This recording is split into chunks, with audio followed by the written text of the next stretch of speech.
क्या कहेंगे इस पर?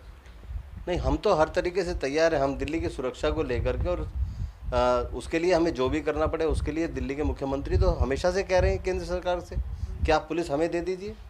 अगर ये पुलिस दे दे तो हम पूरी तरीके से दिल्ली की सुरक्षा की गारंटी लेते हैं।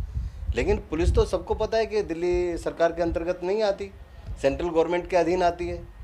जब सेंट्रल गवर्नमेंट के अधीन, होम मिनिस्ट्री के अधीन दिल्ली की पुलिस आती है तो जिम्मेदारी किसकी बनती है, आप अच्छी तरह समझ सकते हैं।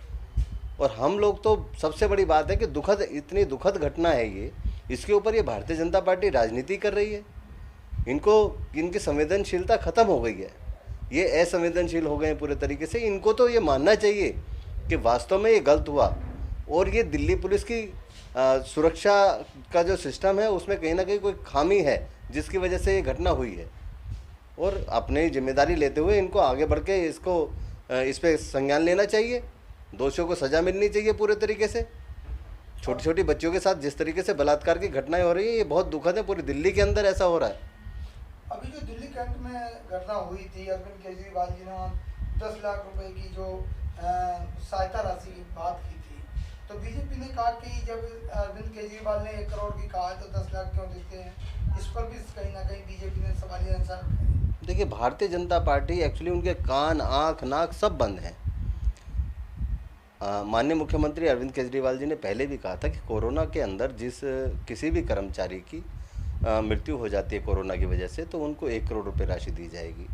जो कोई देश की बॉर्डर पे कोई शहीद होता है, हमारा सैनिक और दिल्ली का रहने वाला, तो उसको 1 करोड़ रुपए की राशि दी जाएगी। तो ये थोड़ा सा इनको समझ होनी चाहिए कि किस बात के लिए किन शब्दों का इस्तेमाल करना है।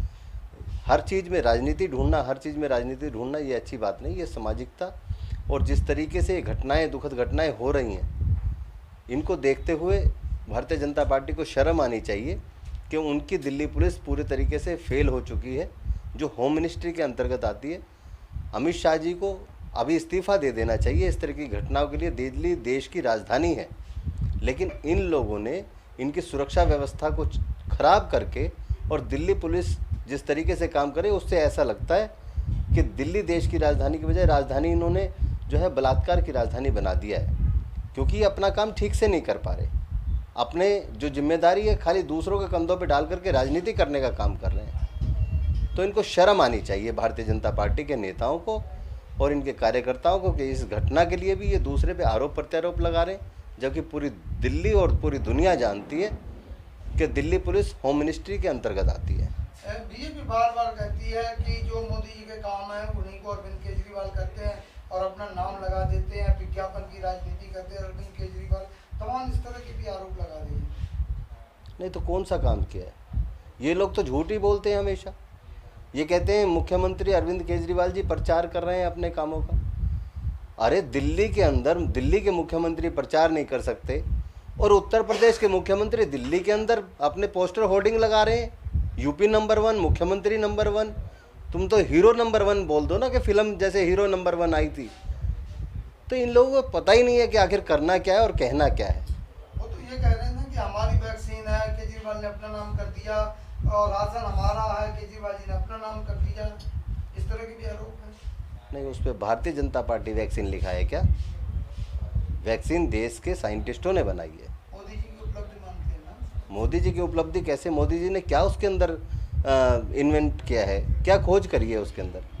अगर मोदी जी की उपलब्धि थी तो मोदी जी को ऑक्सीजन अवेलेबल करानी थी दिल्ली को, जिसकी वजह से कितने लोगों ने अपनी जान दी है। नहीं, ऑक्सीजन पे तो मंत्री जी ने कहा संसद में कि ऑक्सीजन की कमी से एक भी मौत नहीं हुई है, इस पर तो बहुत बात चल रही है। देखिए, भारतीय जनता पार्टी के नेता हमेशा से झूठ बोलते आए हैं। अगर वास्तव में ये सत्य है कि ऑक्सीजन की कमी से मृत्यु नहीं हुई है, तो दिल्ली के तमाम हॉस्पिटलों में, और सर गंगाराम हॉस्पिटल है जो दिल्ली का सबसे प्राइवेट हॉस्पिटलों में माना हुआ हॉस्पिटल माना जाता है, उसके अंदर भी ऑक्सीजन की कमी से मृत्यु हो गई लोगों की। तो क्या वो झूठ था? वो जो डॉक्टरों ने बोला वो झूठ था? तो इसका मतलब उस, अगर हॉस्पिटल ने गलत सूचना दी है तो उसका लाइसेंस रद्द होना चाहिए। तो क्यों संज्ञान नहीं ले रही सेंट्रल गवर्नमेंट उस हॉस्पिटल के डॉक्टरों पर? पहले उन्हें कोरोना वॉरियर्स बोलती है, फिर उनकी बातों को झूठ बताती है।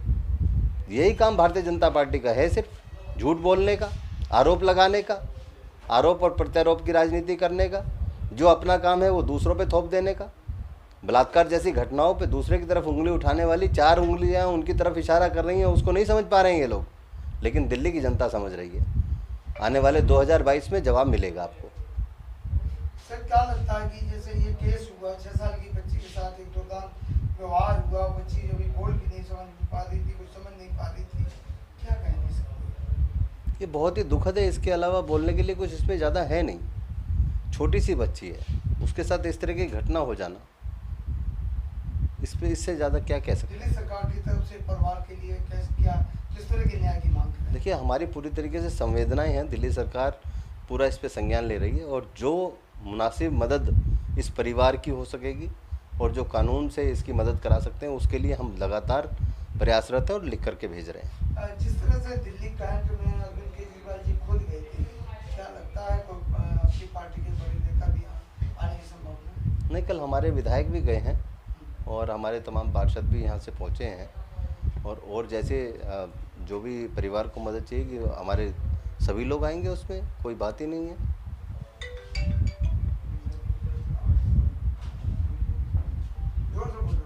बीजेपी की तरफ से उनकी आर्थिक सहायता के लिए 5 लाख की घोषणा की। जिस तरह आदेश गुप्ता दिल्ली प्रदेश अध्यक्ष हैं भारतीय जनता पार्टी से, आज 5 लाख रुपए की उन्होंने औपचारिक घोषणा की है, क्या इस तरह की कुछ आपकी? देखिए, अभी मैं अभी वहीं जाने के लिए आया हूँ, परिवार से मिलूँगा, उनके जो परेशानियां हैं उनको जानने का प्रयास करूँगा, उसके बाद जो पार्टी से बात करके जो व्यवस्था रहेगी वो करेंगे।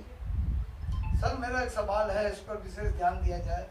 ये ऐसा चल रहा है, मैंने कई लोगों से सुना हुआ, परिवार से भी बात की, पर बच्ची से मिलने नहीं दिया जा रहा, परिवार से अलग है और पूरा उन पर कहीं ना कहीं दबाव बनाया जा रहा है। इसके लिए मेरी एक विशेष रिक्वेस्ट है कि उसका आप अपने संज्ञान में लें और जाएँ तो उस परिवार से जरूर बात करें। नहीं, मैं अभी परिवार के पास जा रहा हूँ, मुझे जो भी उनकी समस्याएं उनको फेस कर रहे हैं वो मुझे बताएंगे, तो उसी तरीके से उस पर संज्ञान लेकर के बात करेंगे।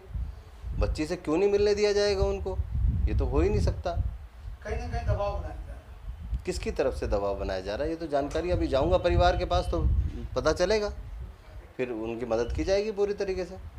तो साथियों, देखा ये आम आदमी पार्टी के मनोज जी ने बहुत अच्छी तरह बखूबी बताया और कहा कि पूरी हर तरह की संवेदना इनकी, हर तरह की हर संभव मदद उस परिवार को की जाएगी और बेटी के पक्ष के जो भी उनको ज़रूरतें होंगी, दिल्ली सरकार उनके साथ कंधे से कंधा मिलाकर खड़ी है।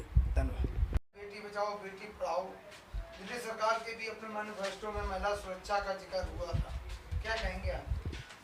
देखिए, जैसे कि भाजपा का एक नारा था कि बेटी बचाओ और बेटी पढ़ाओ, लेकिन आज आप देख रहे हो किस तरह बेटियां सुरक्षित हैं। बात दिल्ली की नहीं है, बात पूरे देश की करें तो मुझे लगता है कहीं पर भी बेटियां सुरक्षित नहीं हैं, क्योंकि जो पुलिस है वो केंद्र के अंडर में है।